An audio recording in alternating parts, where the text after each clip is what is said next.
Here's a ludicrous claim. Baking soda can help us against cancer. Now that claim is absolutely insane at face value. But if we understand that baking soda is primarily composed of sodium bicarbonate and that sodium bicarbonate can be used for alkalization therapy, and that alkalization therapy helps cancer patients with survival duration and remission rates, we can understand that this title isn't as clickbaity as it sounds and that it actually might hold water. And how much water it exactly holds and how much sense it does make and how alkalization therapy works to help people with cancer is precisely what this video is about.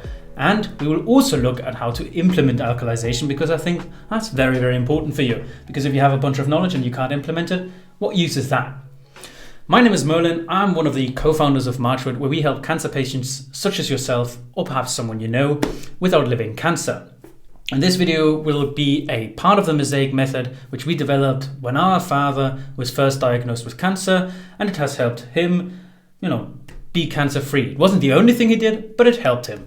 And you can find the entire Mosaic method as a free guide, which is a PDF 20 pages long with all the scientific references in the description below. If you're interested, you can get to know our entire Mosaic method for free. Don't need to pay us anything. I think that's, that's the best thing I can give you. It's just the Mosaic method as a whole reference paper.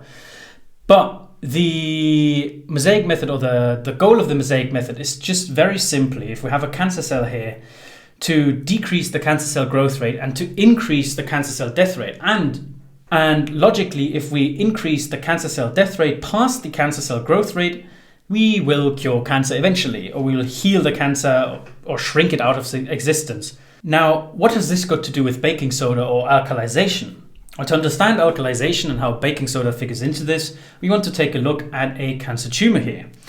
Most cancer tumors are fueled, at least to some degree, by glucose. And they use this glucose in glucose fermentation or lactic acid fermentation, depending on how you term it. And this lactic acid fermentation, of course, gives off the waste product lactic acid. And, logically, by its name, lactic acid acidifies the tumor environment. And normally cells don't like acidity, but tumor cells, quite paradoxically, will actually increase their acidity by actively secreting acid as an adaptation to the acidity itself. So through the acidic environment, a tumor which doesn't know, or a tumor cell where cells don't usually like acidity, will then start to actively engage in acidifying the environment. Why exactly that is, we don't really know, but we do know the effects of this. So why is acidity bad? Why is an increase in acidity bad? With normal cells, it just kills them. With cancer cells, it does something different. And it leads to cancer progression. So that is the progression in malignancy and dangerousness, so to speak, of the cancer, from a young, relatively non-dangerous cancer to an older, invasive metastatic cancer. It also improves the metabolic flexibility of cancer, so it allows or it stimulates certain metabolic pathways which allow the cancer to fuel itself by other things apart from glucose, which is also what makes it more and more dangerous, because it can grow better and better and be more and more flexible and thus, kill you. Another thing which is very bad that arises from this acidity is that it improves cancer immune evasion. And obviously one of the, or perhaps not obviously, but one of the mechanisms that cancer cells get killed is by immune cells telling them to commit suicide. And this signaling doesn't work as well in this acidic environment, and the immune cells themselves don't work as well in this acidic environment. So that's bad. And obviously acidity, as I've just mentioned, does improve the metastasis of cancer cells, both by promoting cancer progression, but also by directly killing surrounding tissue and enabling or giving the cancer more room to breathe, basically, more room to grow. And this is bad. So I think it's quite logical that we would want to eliminate this acidity. We would want to decrease this acidity just so we can stop all of these four things from happening. So we can stop cancer progression, the flexibility of cancer, we can stop immune evasion, and we can stop metastasis, or at least lower it to some degree. Now, the question, of course, arises is how do we stop this acidification of the environment of the tumor? Well, we can do two things. We can do direct alkalization and indirect alkalization. And this is where we get back to the start of the video with alkalization and baking soda. Alkalization here is just the inverse of acidification. So acidification and alkalization kind of work as two counterbalances on the same continuum. So the more acidic you are, the less alkaline you are, and the more alkaline, the less acidic you are. Now, I want to first look at direct alkalization because this is where baking soda comes in. If we again take the tumor microenvironment here, or the tumor here, we have this environment and we then supply bicarbonate to it. Now, this bicarbonate, as I've already said, is one of the main components of baking soda. So by giving baking soda directly into the tumor microenvironment, we can lower the acidity because bicarbonate is simply alkaline. And by lowering the acidity, we will stop some of the adaptations that the cancer cells do to this acidity. And one of these adaptations, of course, is the active acid secretion. So we can kind of inhibit that. I wouldn't say we can stop it entirely, but we can inhibit it. What other options do we have? Well, we can look at indirect alkalization. Indirect alkalization basically just means to stop further acidification. But I think because the title is stopping acidification, indirect alkalization is the better title here. And we can do two things. We can firstly either pharmaceutically alkalize this tumor by just stopping this active acid's excretion of the tumor. And of course, if the tumor doesn't actively secrete acid anymore, we can lower acidity. Now, again, this isn't a silver bullet. This doesn't stop or completely remove the tumor acidity, especially because you see here that lactic acid is still produced, but it does help. There's another thing we can do, which is metabolic alkalization, which basically just works by depleting glucose as a fuel or removing glucose as a fuel for the tumor.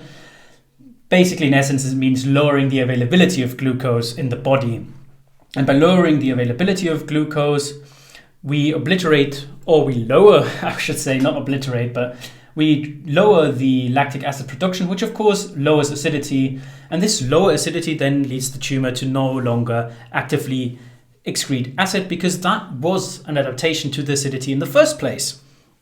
So, to summarize, we can stop acidification by three means. We can supplement sodium bicarbonate, which is basically baking soda. We can use pharmaceuticals, which block the active acid secretion. And we can use ketosis or a metabolic intervention, which depletes glucose as a fuel. And that is ketosis. Ketosis is a fat adaptive state which depletes glucose or minimizes glucose as a fuel because you don't no longer eat glucose, no longer eat sugar, no longer eat carbohydrates to fuel your body, which removes blood sugar spikes. One of these things, of course, I can't recommend you to do, which is the pharmaceutical intervention here, just simply because it needs doctoral oversight much more than the other two, and it has quite a lot of side effects. So I don't think you should be doing this without having a doctor monitoring you and monitoring the side effects and seeing that it works correctly. Ketosis, on the other hand, is quite side effect free, or it's entirely side effect free because it's the natural way our bodies are supposed to metabolize energy. It's the natural metabolism, so to say. And ketosis happens when we eat a lot of fat, when we abstain from carbs, and when we moderate protein input.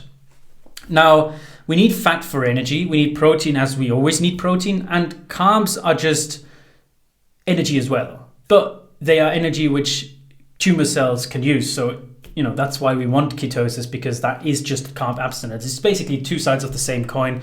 One is saying we don't want to fuel cancer cells as with glucose. The other is saying we want to abstain from carbs to achieve ketosis because ketosis helps against cancer.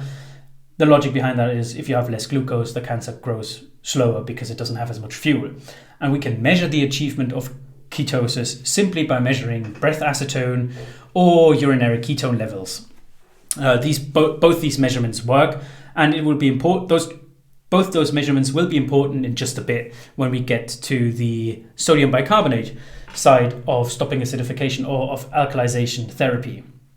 Now, sodium bicarbonate is really powerful in alkalizing, but it's also dangerous because you can get too much of it, and that can put you into alkalosis, meaning you have now de-acidified your body too much so it doesn't work properly. You have disrupted the acid-base balance, which is the balance between alkaline and acidic things in your body.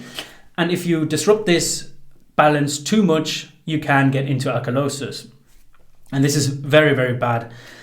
We don't want alkalosis. So the first thing we will do is to never exceed 0.3 grams per kilogram of body weight of supplying sodium bicarbonate to the body. So we will never take more than 0.3 grams per kilogram of body weight of sodium bicarbonate.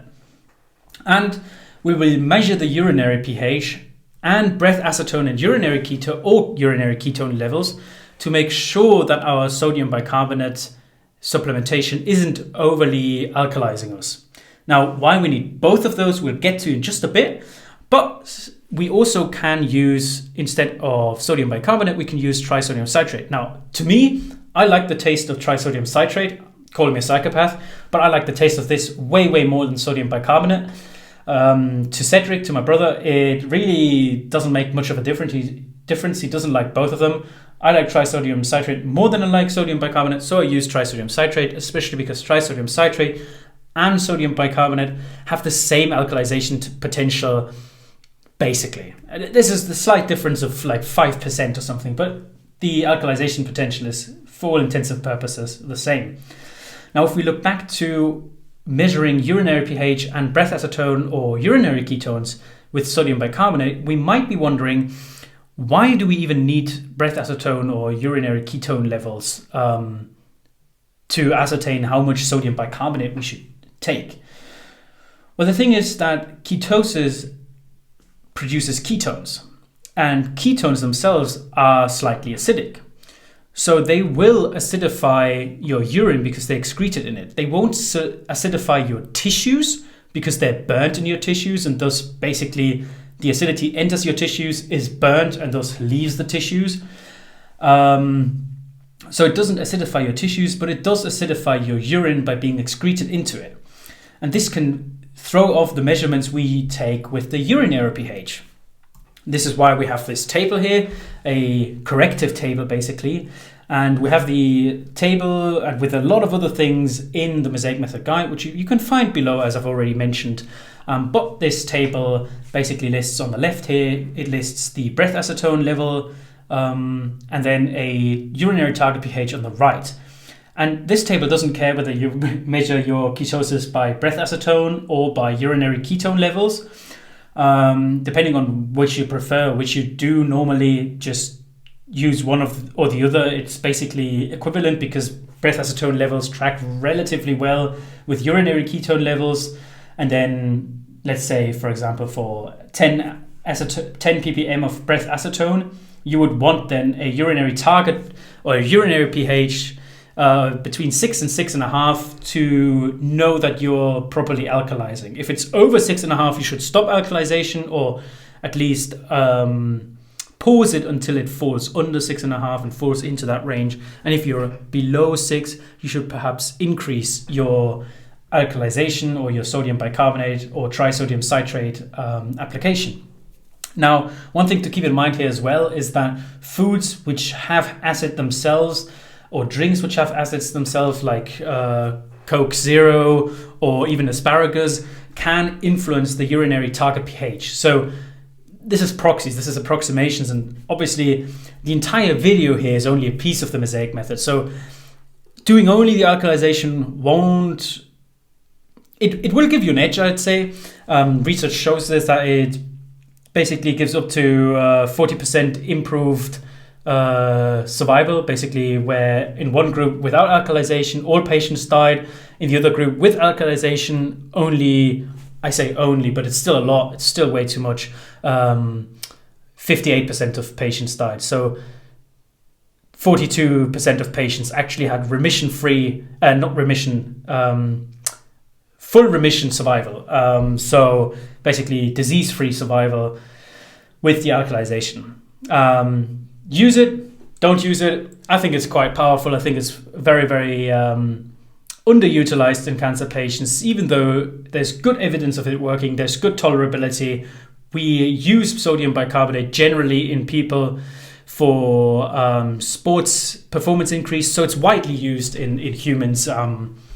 But yeah, you can get the full Mosaic Method guide with the full rundown of alkalization and all the other things we recommend against cancer in the description below. If you do want to work with us and you do need help with implementing all of this, you can just reach out to us. There's a link in the description as well, where you can just take a call with us and we'll see if we can get you situated. With that all being said, I wish you a most fabulous day. I wish you good health, good healing, and a very long and prospering life. God bless you and peace to you.